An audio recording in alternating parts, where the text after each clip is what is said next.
ആദ്യ news morning പോകുന്നത് പശ്ചിമേഷ്യയിലേക്കാണ്. അവിടെ എന്തൊക്കെ നടക്കുന്നു, നിലവിലൊരു ധാരണാപത്രത്തിലൊക്കെ ഒപ്പുവെച്ചെങ്കിലും മുന്നോട്ടുള്ള ചർച്ചകൾ എങ്ങനെയാണ്, അതിന് തുരങ്കം വെക്കുന്ന മറ്റേതെങ്കിലും നടപടികൾ ഏതെങ്കിലും രാജ്യത്തിന്റെ ഭാഗത്തുണ്ടാകുമോ തുടങ്ങിയ കാര്യങ്ങൾ പരിശോധിക്കുമ്പോൾ 47 പേർ കൊല്ലപ്പെടുന്നതിനിടയാക്കിയ ദക്ഷിണ ലബനൻ ആക്രമണത്തിൽ നിന്ന് ഇസ്രായേലിനെ പിന്തിരിപ്പിക്കാൻ ട്രംപിന്റെ നേതൃത്വത്തിൽ തിരക്കിട്ട നീക്കം.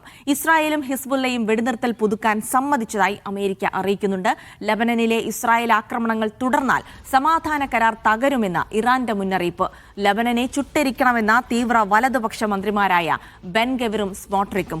കരാറിനെതിരായ വിമർശനങ്ങളെ തള്ളി US പ്രസിഡന്റ് ട്രംപ്. ഇറാന്റെ നിരുപാധിക കീഴടങ്ങലാണ് നടന്നതെന്ന് ട്രംപിന്റെ അവകാശവാദം.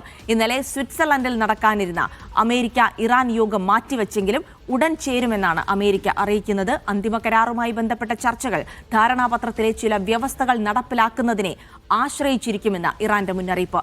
ഹോർമുസ് കടന്ന് കൂടുതൽ കപ്പലുകൾ എത്തുന്നു എന്നുള്ളത് ലോകരാജ്യങ്ങൾക്ക് ആശ്വാസമാവുകയാണ്. വിവരങ്ങൾക്കായി പോകാം. MCA നാസർ വിവരങ്ങൾ നൽകാനായി ചേരുന്നുണ്ട്. Nasar, good morning. അപ്പോൾ ഈ ഒരു കരാർ ഒരു ധാരണാപത്രത്തിലേക്ക് എത്തിയിരുന്നു, ഒരു അന്തിമ കരാറിലേക്കുള്ള ചർച്ചകൾ അത് ഉടനെ തന്നെ തുടങ്ങുമെന്ന് അറിയുന്നു. പക്ഷെ അതിനിടയിൽ ദക്ഷിണ ലബനനിലേക്കൊക്കെ നടക്കുന്ന വ്യാപകമായ ആക്രമണം ലോകരാജ്യങ്ങളെ വലിയ ആശങ്കയിലാക്കുന്നുണ്ട്. ഏതെങ്കിലും തരത്തിൽ ഇപ്പോഴുണ്ടായിരുന്ന ഒരു ധാരണാപത്രവും വരാനിരിക്കുന്ന കരാറിനെയും ഇത് അട്ടിമറിച്ചേക്കുമോ എന്നുള്ള സാധ്യതകളുണ്ട്. അതിനിടെ ഇറാന്റെ കീഴടങ്ങലാണ് ഈ ഒരു ധാരണാപത്രം എന്നുള്ള ട്രംപിന്റെ പ്രസ്താവനയൊക്കെ ഈ ചർച്ചകളെ ബാധിക്കുമോ എന്നുള്ള ആശങ്ക കൂടി നിലവിലുണ്ടോ?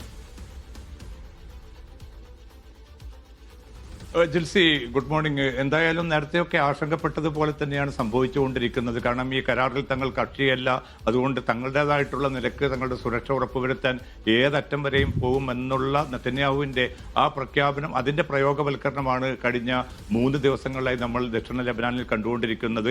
ഇന്നലെ മാത്രം 47 പേരെയാണ് നബാത്തിയ ഉൾപ്പെടെയുള്ള ദക്ഷിണ ലബനാൻ പ്രദേശങ്ങളിൽ ഇസ്രായേൽ വകവരുത്തിയത്. അതുമാത്രമല്ല 98 പേർക്ക് പരിക്കേറ്റതായിട്ടും റിപ്പോർട്ടുകൾ ഇന്നലെ പുറത്തു വന്നിരുന്നു. ഇതേ തുടർന്നാണ് ഇന്നലെ സ്വിറ്റ്സർലാൻഡിലേക്കുള്ള യാത്ര തൽക്കാലം മാറ്റിവെക്കാൻ ഇറാൻ സംഘം തീരുമാനിച്ചിരിക്കുന്നത്.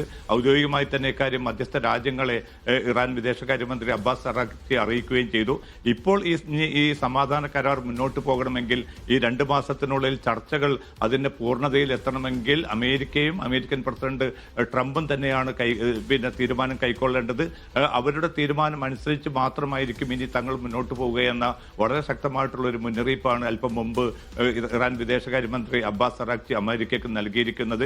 കാരണം സ്വിറ്റ്സർലാൻഡിലെ ആ സാങ്കേതിക വിലയിരുത്തൽ യോഗം അത് എത്രയും പെട്ടെന്ന് നടന്നിട്ടില്ല എങ്കിൽ ഈ 2 മാസത്തിനിടയിൽ ഈ തുടർച്ച എന്നതിലേക്ക് വെടിനിർത്തൽ തുടർച്ചകൾ സംഭവിക്കണമെങ്കിൽ ഈ ചർച്ച സുഗമമായിട്ട് മുന്നോട്ട് പോകണം. അത് തങ്ങളുടെ താല്പര്യമല്ല. കാരണം ഈ 14 വ്യവസ്ഥകളിൽ ധാരണാപത്രത്തിൽ ആദ്യ വ്യവസ്ഥയായിട്ട് ഉൾപ്പെടുത്തിയിരിക്കുന്നത് ലബനാൻ ഉൾപ്പെടെ മേഖലയിലെ എല്ലാ തലങ്ങളിലും വെടിനിർത്തൽ പ്രാബല്യത്തിൽ വരുത്തും. അതിന്റെ പൂർണ്ണ ഉത്തരവാദിത്വം ഇസ്രായേലിനെ അമർച്ച ചെയ്യുക എന്ന ഉത്തരവാദിത്വം പോലും അമേരിക്കക്കായിരിക്കും, അമേരിക്കൻ പ്രസിഡന്റ് ട്രംപിനായിരിക്കും എന്ന് കൃത്യമായി തന്നെ ഈ വ്യവസ്ഥയിൽ ഉൾപ്പെടുത്തുന്നുണ്ട്. അപ്പൊ അക്കാര്യത്തിൽ ഒരു ഉറപ്പ് അല്ലെങ്കിൽ ആ പ്രയോഗവൽക്കരണം നടക്കുകയാണെങ്കിൽ തങ്ങൾ ഏത് നിമിഷം വേണമെങ്കിലും സ്വിറ്റ്സർലാൻഡിലേക്ക് പുറപ്പെടാമെന്നാണ് ഇറാൻ വിദേശകാര്യമന്ത്രി ഇപ്പോൾ അമേരിക്കയെ അറിയിച്ചിരിക്കുന്നത്. അതിന്റെ ഭാഗമായിട്ട് തിരക്കിട്ട കൂടിയാലോചനകൾ, ചർച്ചകൾ, ആശയവിനിമയങ്ങൾ ഇസ്രായേലും അമേരിക്കയ്ക്കും ഇടയിൽ നടന്നുകൊണ്ടിരിക്കുകയാണ്.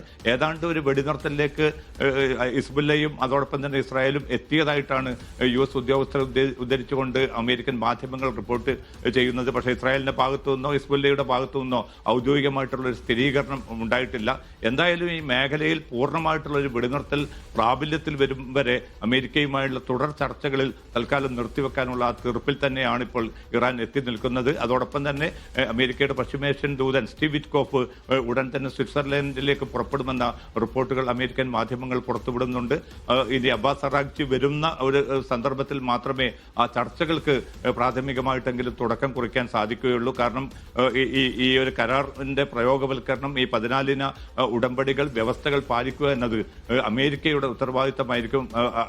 അടിസ്ഥാനപരമായിട്ട് അത്തരമൊരു ഘട്ടത്തിൽ മാത്രമേ ഈ ചർച്ചകൾക്ക് ഇനി പ്രസക്തിയുള്ളൂ എന്നൊരു തീർപ്പിലേക്കാണ് ഇറാനും എത്തിച്ചേരുന്നത്. പക്ഷേ ഹോർമുസ് കടലിടുക്ക് തുറക്കുകയും അവിടെ കപ്പലുകൾക്ക് സുഗമമായിട്ട് സഞ്ചരിക്കാവുന്ന ഒരവസ്ഥ രൂപപ്പെടുകയും ചെയ്തിട്ടുണ്ട്. അതിൽ തടസ്സങ്ങളില്ല എന്നാണ് ഇതുവരെ നമുക്ക് ലഭ്യമാകുന്ന റിപ്പോർട്ടുകൾ. പക്ഷേ അല്പം മുമ്പ് ട്രംപ് അറിയിച്ചിരിക്കുന്നത് ഈ വെടിനിർത്തൽ കരാർ നിലവിൽ വന്നതോടുകൂടി ഏറ്റവും ചുരുങ്ങിയത് 700 കപ്പലുകളെങ്കിലും ഹോർമുസ് കടന്നു പോയിട്ടുണ്ടെന്നാണ് ഔദ്യോഗികമായിട്ടുള്ള അക്കാര്യത്തിലൊരു സ്ഥിരീകരണം ഇറാന്റെ ഭാഗത്തു നിന്ന് ഉണ്ടാകേണ്ടതുണ്ട്. ജിൽസി.